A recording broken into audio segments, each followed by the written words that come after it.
Assalamualaikum warahmatullahi wabarakatuh. Hai mams, hai bunda-bunda dan hai teman-teman semuanya. Apa kabarnya nih? Mudah-mudahan dalam keadaan sehat walafiat ya, dan selalu dalam lindungan Tuhan Yang Maha Esa. Amin. Alhamdulillah udah lewat tanggal 25 ya teman-teman. Saatnya yang suaminya kerja di swasta udah pasti pada gajian dong. Dan alhamdulillah suami saya pun udah gajian. Lanjut saya mau menganggarkan kebutuhan rumah tangga kami. Ini dimulai saya mau evaluasi budgeting di bulan November dulu ya teman-teman.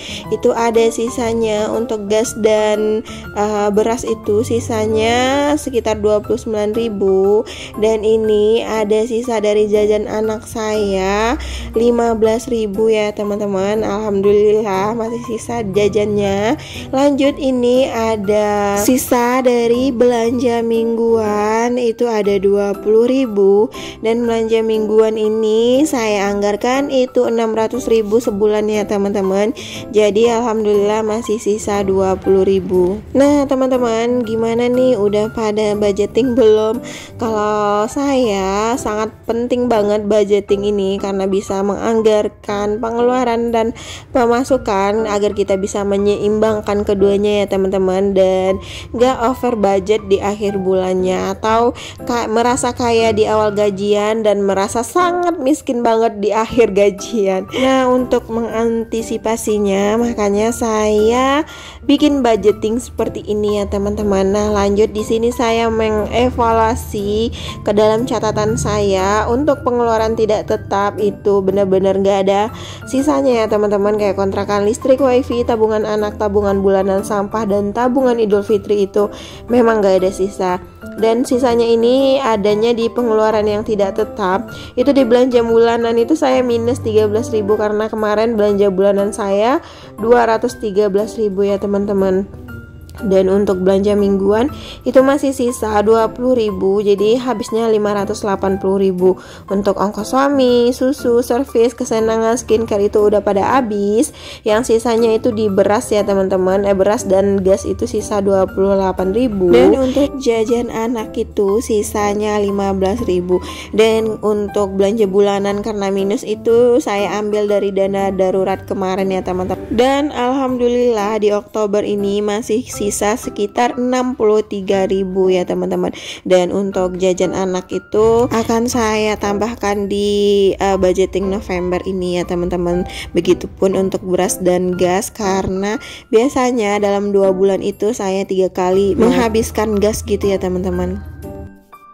Lanjut, saya mau menganggarkan untuk bulan November itu pendapatannya sama, itu 4 juta rupiah. Dan mungkin teman-teman ada yang nanya kenapa sih gaji UMR 4 juta. Itu ceritanya panjang ya teman, ada potongan-potongan gitu.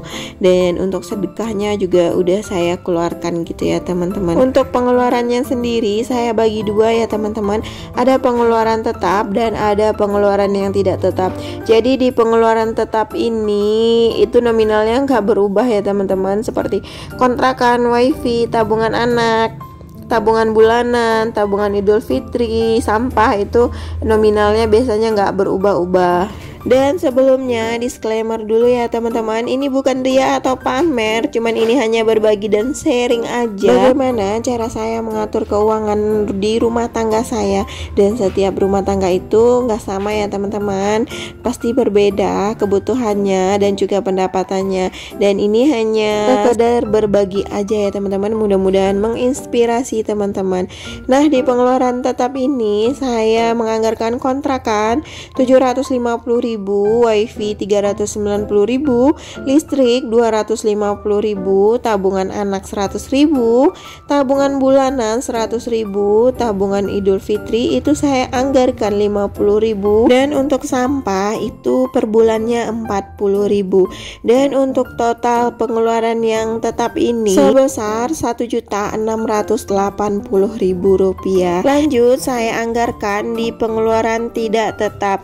Dan di pengeluaran pengeluaran tidak tetap ini biasanya nominalnya bisa berubah menyesuaikan dengan pendapatan dan pengeluaran di tiap bulannya gitu ya teman-teman.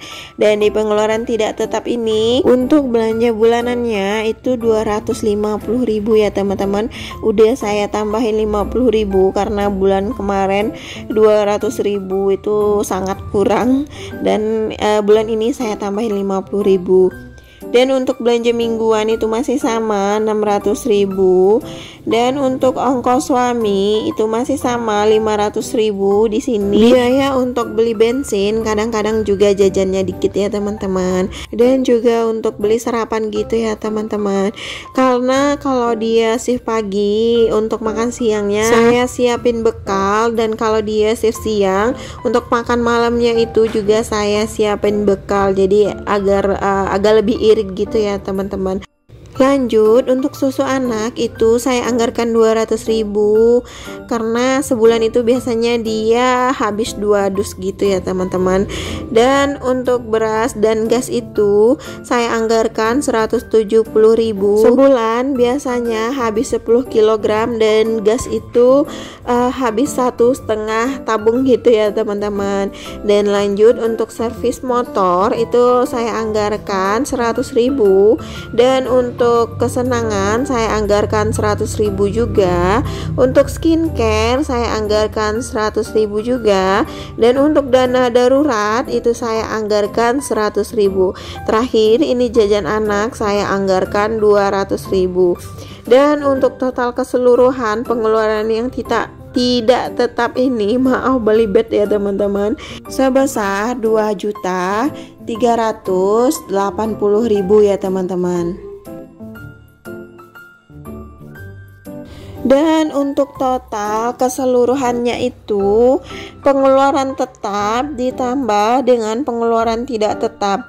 Jadi di pengeluaran tetap tadi itu ada 1.680.000 ditambah dengan pengeluaran tidak tetap itu sebesar 2.320.000, itu nominalnya jadi 4 juta rupiah. Maaf itu saya nulisnya salah ya teman-teman, jadi sama aja, pengeluaran tetap dan pengeluaran tidak tetap itu nominalnya sama. Saya nggak perhatiin, jadi pas dubbingnya saya perhatiin lagi itu salah. Nah di sini saya tulis caption gitu ya teman-teman, selalu bersyukur karena menurut saya kalau berapapun gaji itu patut disyukuri gitu ya teman-teman. Karena kalau kita lihat yang lainnya ada yang nggak punya gaji atau gajinya kecil gitu kan. Nah kuncinya menurut saya agar hidup itu tenang itu selalu bersyukur, walaupun kadang-kadang kita ada ngeluhnya sedikit banyaknya ada, pastilah ngeluh dengan keadaan kita, tapi kembali lagi kita harus selalu banyak-banyak bersyukur agar hati kita tenang. Dan lanjut, setelah budgeting tentunya kita harus memasukkan dan memisahkan uangnya ke pos masing-masing agar nggak salah ambil gitu ya teman-teman, atau salah membelanjakan uangnya gitu ya teman-teman. Jadi agar lebih terkontrol harus kita pisahkan seperti ini ya teman-teman. Dan sekali lagi terima kasih untuk teman-teman yang udah nonton video saya sampai habis dan sampai detik ini juga ya teman-teman. Semoga Allah balas semua kebaikan teman-teman berlipat ganda. Dan sekali lagi di sini saya tekankan, saya bukan pamer ya tentang keuangan rumah tangga saya, enggak ya teman-teman. Ini hanya sekedar sharing bagaimana saya mengatur keuangan rumah tangga saya, ambil baiknya dan buang buruknya ya teman-teman. Dan ini saya udah masukin ke pos masing-masing untuk pengeluaran yang saya pakai sehari-hari ya teman-teman. Dan untuk saving challenge-nya atau tabungannya saya pisahkan di binder ziplock ini ya teman-teman. Dan seperti biasa untuk tabungan anak selalu saya masukkan ke dalam celengannya gitu ya teman-teman, agar nggak kecampur yang lain atau ada hasrat ingin minjem dulu gitu. Jadi saya langsung masukkan ke celengan aja. Dan lanjut, ini saya masukin ke tabungan bulanan saya, dan ini itu masih terkumpul 200.000 karena saya baru mulai di bulan kemarin dan di bulan kemarin-kemarinnya lagi itu udah kepake untuk pulang kampung. Lanjut, ini ada tabungan Idul Fitri, ini 50.000 per bulan ya teman-teman, dan ini saya alokasikan untuk bulan Ramadan mendatang ya teman-teman. Jadi kalau mau bikin kue nggak mikirin dari mana datang dananya lagi gitu ya. Dan sampai di sini dulu video saya kali ini ya teman-teman. Semoga menginspirasi dan menghibur teman-teman. Sampai ketemu di video selanjutnya. Assalamualaikum warahmatullahi wabarakatuh. Bye bye.